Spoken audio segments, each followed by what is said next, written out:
Assalamualaikum warahmatullahi wabarakatuh. Alhamdulillahirrahmanirrahim. Wassalatu wassalamu ala asrofil anbiya'i wal mursalin wa ala alihi wa sahbihi ajmain. Amma ba'du. Jadi mohon maaf demi mempersingkat waktu. Ini seluruhnya yang saya hormati, mulai dari depan, para guru, para tokoh masyarakat, tokoh organisasi, ya mungkin tidak bisa saya sebutkan satu persatu namanya tanpa mengurangi rasa hormat, rasa takzim. Juga sahabat-sahabat pengurus Partai Umat, mulai dari DPW, DPW, DPD, hingga DPC yang ada di sekitaran Kota Bekasi, Kabupaten Bekasi, kemudian Karawang, Purwakarta, 4 ya, 4. Sahabat-sahabat semua, Bapak Ibu sekalian, juga ini ada tamu hadirin dari luar ya. Jadi kita ucapkan selamat datang pada acara sore hari ini. Alhamdulillah, tadi pagi saya ceritanya berangkat dari Yogyakarta naik kereta api Taksaka jam 8.50. Kemudian sampai di Jatinegara jam 15:04. Kemudian perjalanan ke sini cukup lancar tadi, 30 menit saja, jadi sampai ke sini tadi setengah 4. Alhamdulillah, kemudian sekarang kita bisa duduk dalam forum yang sangat baik ini. Bapak Ibu sekalian, sahabat-sahabat semua, rasanya kita tidak kurang satu apapun lagi ya. Sumber daya manusia umat Islam ini 88%. Secara kuantitas sudah mendominasi. Kemudian sumber daya alam kita itu melimpah ruah. Sangat-sangat kaya negeri kita ini. Mineral dan batu baranya itu ditaksir 10.000 triliun. Kemudian kata satu menteri koordinator, kalau itu dimanfaatkan sedemikian rupa di organisasi sebaik-baiknya untuk kemaslahatan umat, maka satu orang berapa gajinya? 20 juta. Saking kayanya. Batu bara kita itu nomor 3 dunia. Kemudian ekspornya nomor 1 dunia. Berkah dari Allah. Betapa kayanya negeri kita ini. Nikel, cadangan nikel kita itu, yaitu untuk menambah gambaran betapa kaya sesungguhnya negeri kita ini. Nikel untuk bahan baku membuat baterai, kalau sekarang baterai untuk kendaraan listrik, itu kalau hitung cadangannya, untuk seluruh dunia, Indonesia itu peringkat nomor 1. Apalagi?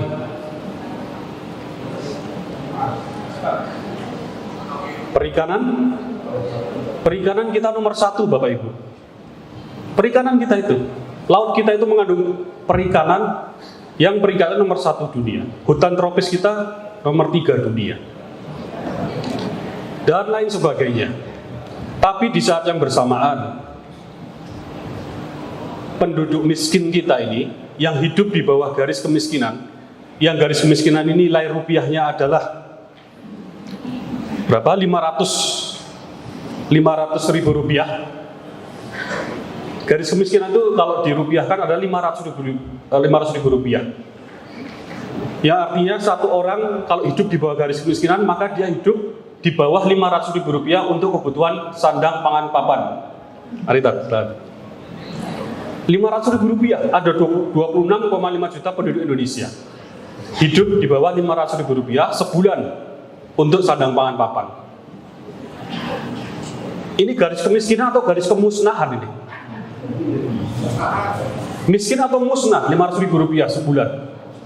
Bisa kita hidup sandang pangan papan. Bayangkan ya. Stunting kita nomor 4 dunia. Gizi buruk nomor 5 dunia. Indeks persepsi kita semakin turun. Indeks kebahagiaan, indeks pembangunan, yang terakhir indeks korupsi. Nah pertanyaannya, Sudah atau sampai mana seluruh kekayaan alam tadi diolah? Sampai ke kita belum itu? Coba kita jawab. Sudah sampai ke kita belum? Lalu sampai ke siapa? Nah, disinilah kita hadir. Disinilah Allah memanggil. Seruan pertama tadi dibacakan oleh Ustadz yang baca Qori tadi sangat bagus. Wal takum minkum ummah yad'una ilal khair wa ya'muruna bil ma'ruf wa yanhauna 'anil munkar wa ulaika humul muflihun. Jadi kita diminta untuk al-amru bil ma'ruf wa nahyu 'anil munkar, untuk menegakkan yang ma'ruf, yang baik-baik, yang baik, yang bajik, ya. Kemudian mencegah segala macam yang buruk, yang jahat, yang mungkar. Nah, itu tidak cukup. Karena ketika kita berbicara masalah keadilan atau masalah kehidupan yang lebih luas dalam kehidupan berbangsa dan bernegara, maka kita berbicara masalah keadilan, termasuk bagaimana tadi seharusnya kekayaan alam itu sampai kepada umat, yang sampai menurut hasil penelitian yang disampaikan Menteri Koordinator tadi, bahwa kalau digunakan sedemikian rupa dengan sebaik-baiknya, satu orang bisa 20 juta per bulan. Bahkan satu kepala keluarga kemudian mendapatkan rumah dari negara dan lain sebagainya. Itu bukan mimpi di siang bolong dengan kekayaan kita yang melimpah ruah. Kemudian panggilan berikutnya sering kita dengar, terutama yang laki-laki, di An-Nahl 90. Innallaha ya'muru bil adli wal ihsan wa ita'i dzil qurba, dan seterusnya itu. Kita diminta untuk al-amru bil adli wa nahyu 'anil dzulmi, untuk tegakkan keadilan dan lawan kezaliman. Dan itu panggilan untuk kita semua. Kita semua di sini, ya, terlepas dari jabatan kita, dari posisi kita, oh saya ini cuma rakyat kecil, saya tidak bisa apa-apa. Tapi sekali lagi seruan ini untuk kita semua.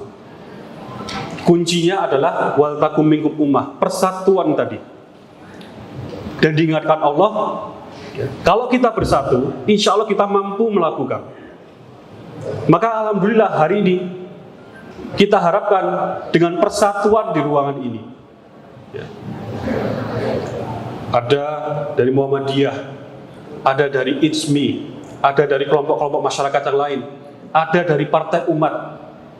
Kita harapkan persatuan yang kemudian nanti kita organisasi sedemikian rupa menjadi satu perjuangan yang konkret, yang strategik, yang mampu, yang melahirkan, menegakkan keadilan di negeri ini.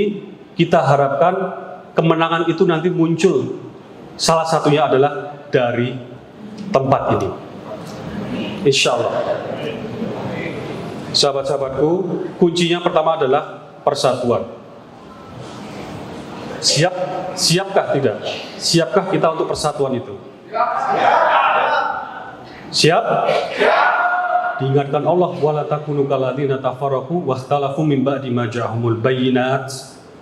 105-nya ayat berikutnya. Diingatkan Allah, jangan sampai kita bercerai-berai. Jangan sampai berselisih. Kenapa? Yang tidak suka kita, tidak suka Islam itu besar, tidak suka Islam itu bersatu, itu nyata adanya. Mereka tidak ingin lihat Islam itu cerdas, maka kurikulum dibuat sedemikian rupa sehingga kita stagnan saja, ya, datar saja, tidak ada kemajuan. Coba perhatikan hasil tes PISA, ya. Tes PISA itu tes internasional, ya, untuk 3 subjek mata pelajaran: sains, matematika, dan literatur. Sebelum tes PISA terakhir ini, ya, itu Indonesia ada di peringkat ada di peringkat terakhir di 71 negara Indonesia untuk 3 subjek tersebut. Jadi pendidikan kita masih jauh panggang daripada api. Dan musuh kita, ya, yang tidak suka Islam ini bersatu, tidak suka Islam ini besar, tidak ingin melihat kita kemudian memenangkan pemilu, itu nyata adanya. Yang pertama, apa yang dilakukan sahabat-sahabat semua, perhatikan ini. Ini masih didorong sampai hari ini, yaitu usaha-usaha untuk menunda pemilu. Ya, kita jangan lengah, ya, bahwa ini masih terus digulirkan oleh kelompok-kelompok mereka lewat musra-musra yang mungkin hampir setiap berkala itu diadakan di kota-kota besar dan mendatangkan banyak orang. Apa yang mau dilanjutkan dari yang sekarang ini hingga kita butuh 3 periode? Apa yang mau dilanjutkan? Ada yang perlu dilanjutkan?